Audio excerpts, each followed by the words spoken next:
On Sunday, November 15 at 3 p.m., violinist Stefan Jackiw and pianist Jeremy Denk will bring a rich and eclectic program to Parlance Chamber Concerts.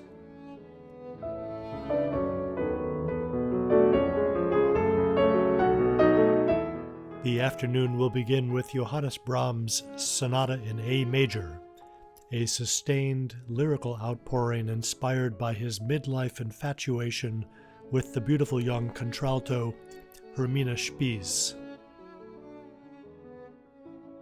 The 53-year-old composer had fallen under the spell of the alluring 26-year-old singer 3 summers earlier after a concert of his own music in the town of Krefeld. At the post-concert party, Hermine flirtatiously performed Brahms' sauciest song, the Futile Serenade. In the song, a young man stands shivering in the cold at the door of his sweetheart, trying unsuccessfully to persuade her to open the door and let him in, but she is unmoved by his request.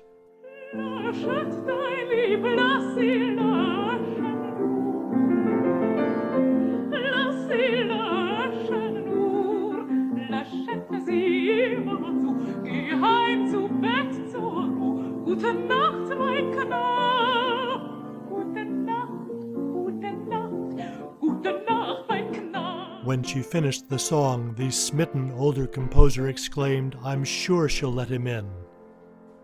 It was the beginning of a flirtatious relationship that would go on for many years. Although their mutual attraction seems to have never progressed past a teasingly warm friendship, the attraction was genuine. Hermine confessed at one point to having what she referred to as a Johannes passion. As so often happened in Brahms' life, the young woman became not an actual lover, but a creative muse to him, inspiring a wealth of romantic songs based largely on themes of lost love, which the two of them could perform together.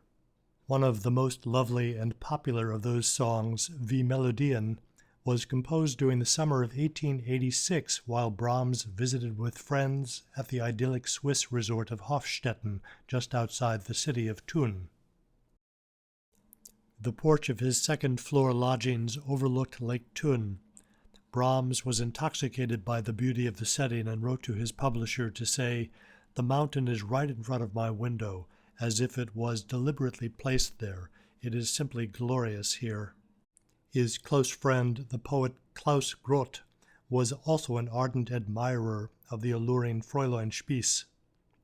He provided Brahms with the poetic inspiration for the song, in which the poet speaks of melodies that grow like spring flowers within his imagination and drift away like floral fragrance.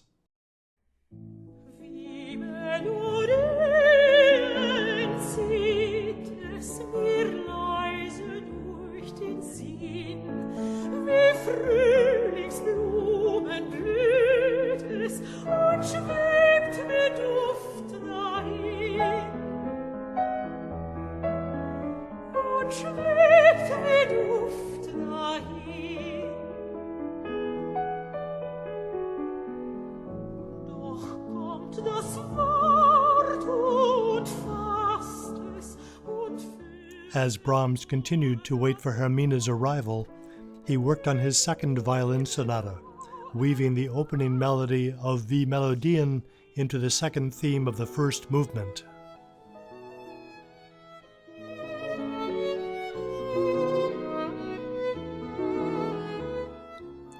The picturesque beauty of the Swiss landscape seems interwoven with Brahms' mood of romantic nostalgia into the musical fabric of his most passionately lyrical sonata.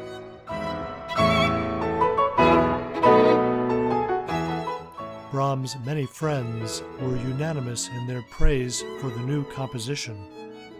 His one-time piano student and current confidant, Elisabeth von Herzogenberg, described the piece as a caress, saying the first movement is so clear and sunny, the pastorale in the second so lovely, and the third will end by becoming my favorite.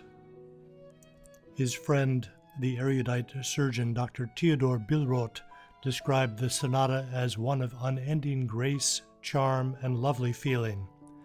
A darling child, so sweet and dear, just to be kissed over and over. And perhaps the deepest compliment of all came from his oldest and dearest friend, Clara Schumann, who called it a beautiful, noble work, and went on to say, "I wish the last movement could accompany me in my journey from here to the next world."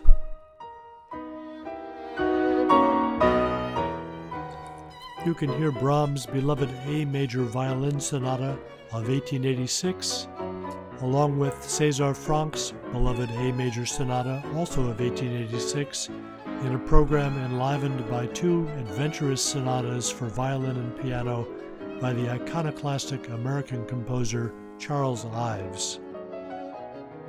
The concert will be performed by Jeremy Denk and Stefan Jackiw at 3 p.m. on Sunday, November 15, in the acoustically superb sanctuary of West Side Presbyterian Church in Ridgewood, New Jersey. For full program and ticket information, please call 800-838-3006 or visit parlancechamberconcerts.org.